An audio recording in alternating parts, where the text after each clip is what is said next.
জামায়াত বড় ফাড়ায় পড়েছে। তাদের মহান ইমেজ এবার ধূলিসাৎ হওয়ার পথে।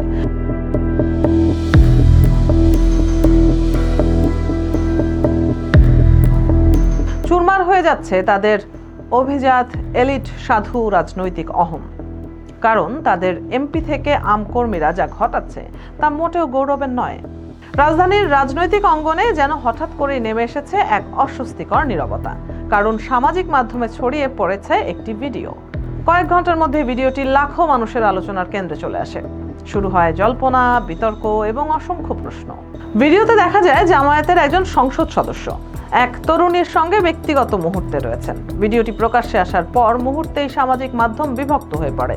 কেউ এটিকে ব্যক্তিগত জীবনের বিষয় বলে দাবি করেন, আবার কেউ রাজনৈতিক ও নৈতিক দায়বদ্ধতার প্রশ্ন তোলেন। ঘটনার শুরুতেই নানা ধরনের গুঞ্জন ছড়িয়ে পড়ে।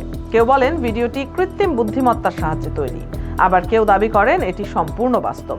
সত্যতা নিয়ে চলতে থাকে তীব্র বিতর্ক। এরই মধ্যে সংশ্লিষ্ট সংসদ সদস্য প্রকাশ্যে এসে নিজের বক্তব্য দেন। তিনি দাবি করেন ভিডিওতে থাকা তরুণী তার বৈধ দ্বিতীয় স্ত্রী এবং পরিবারের সম্মতিতেই তাদের বিয়ে হয়েছে। তার ভাষ্য অনুযায়ী বিষয়টিকে ইচ্ছাকৃতভাবে ভিন্নভাবে উপস্থাপন করা হচ্ছে।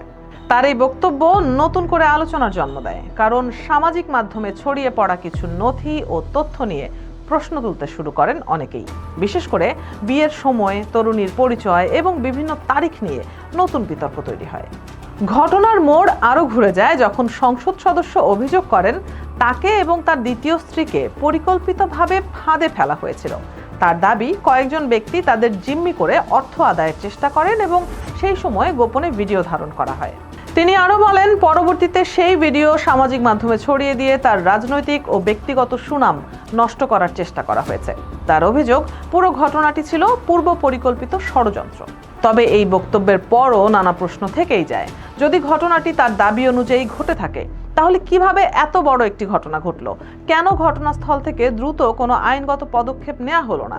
এসব প্রশ্নের উত্তর তখনও স্পষ্ট নয়। এদিকে বিষয়টি নিয়ে জামায়াতও দ্রুত প্রতিক্রিয়া জানায়। দল জানায় তারা ঘটনাটিকে গুরুত্বের সাথে পর্যবেক্ষণ করছে এবং প্রয়োজনীয় তথ্য সংগ্রহ করছে। দলীয় শৃঙ্খলা ও আইনগত বিষয় বিবেচনা করে পরবর্তী সিদ্ধান্ত নেওয়া হবে বলেও জানানো হয়। দলের একজন জ্যেষ্ঠ নেতা বলেন, যদি কোনো বেআইনি বা অবৈধ কর্মকাণ্ডের প্রমাণ পাওয়া যায় তাহলে দল সাংগঠনিক ব্যবস্থা নিতে পিছপা হবে না। একই সঙ্গে তিনি বলেন, কেবল সামাজিক মাধ্যমে প্রচারিত তথ্যের ভিত্তিতে সিদ্ধান্ত নেওয়া হবে না। ঘটনার আরেকটি গুরুত্বপূর্ণ দিক সামনে আসে যখন সংসদ সদস্যের প্রথম স্ত্রী একটি ভিডিও বার্তা প্রকাশ করেন। সেখানে তিনি দাবি করেন দ্বিতীয় বিয়েটি তার সম্মতিতেই হয়েছে এবং এ নিয়ে বিভ্রান্তিকর প্রচারণা চালানো হচ্ছে। এর কিছুক্ষণ পর নিজেকে দ্বিতীয় স্ত্রী পরিচয় দিয়ে আরেক তরুণীও বক্তব্য দেন। তিনি বলেন তাদের বিয়ে গোপন ছিল না এবং উভয় পরিবারের উপস্থিতিতেই সম্পন্ন হয়েছে। তার ভাষ্য অনুযায়ী সামাজিক মাধ্যমে যেভাবে ঘটনাটি উপস্থাপন করা হচ্ছে তা বাস্তবতার সঙ্গে মেলে না। তবুও জনমনে প্রশ্নের শেষ হয় না, কারণ সামাজিক মাধ্যমে ছড়িয়ে পড়া বিভিন্ন তথ্য, ব্যক্তিগত নথি এবং ভিডিওর সময়কাল নিয়ে নতুন নতুন আলোচনা সামনে আসতে থাকে। প্রতিটি নতুন তথ্য যেন আরও একটি প্রশ্নের জন্ম দেয়। বিশ্লেষকদের মতে ব্যক্তিগত জীবন ও জনজীবনের সীমারেখা যখন একজন জনপ্রতিনিধির ক্ষেত্রে এসে মিশে যায়, তখন বিষয়টি আর শুধু ব্যক্তিগত থাকে না।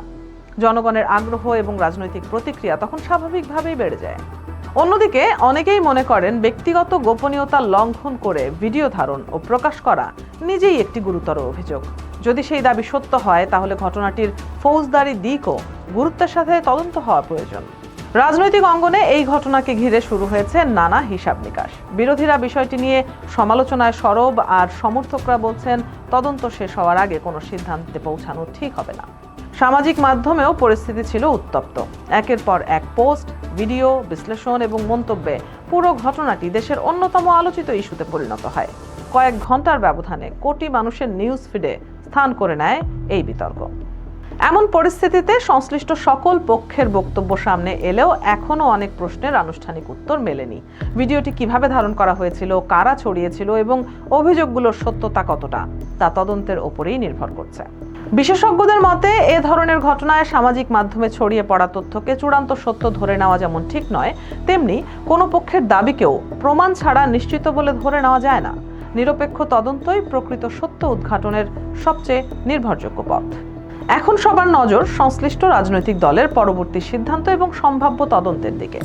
অভিযোগ পাল্টা অভিযোগ এবং জনমতের চাপে ঘটনাটি কেবল একটি ভাইরাল ভিডিওর মধ্যেই সীমাবদ্ধ নেই, এটি পরিণত হয়েছে রাজনীতি, ব্যক্তিগত গোপনীয়তা, নৈতিকতা এবং জন আস্থার এক বহুমাত্রিক আলোচনায়। শেষ পর্যন্ত সত্য কোন দিকে দাঁড়ায় সেটি সময়ই বলে দেবে। তবে একটি বিষয় স্পষ্ট, একটি ভিডিও দেশের রাজনৈতিক আলোচনার কেন্দ্রবিন্দু হয়ে উঠেছে এবং তার প্রতিটি নতুন মোড় জনমনে নতুন প্রশ্নের জন্ম দিচ্ছে। সেই সাথে ভেঙে পড়ছে জামায়াতের কথিত বীর বাহাদুরি ইমেজও, তাদের গ্রহণযোগ্যতাও কমছে।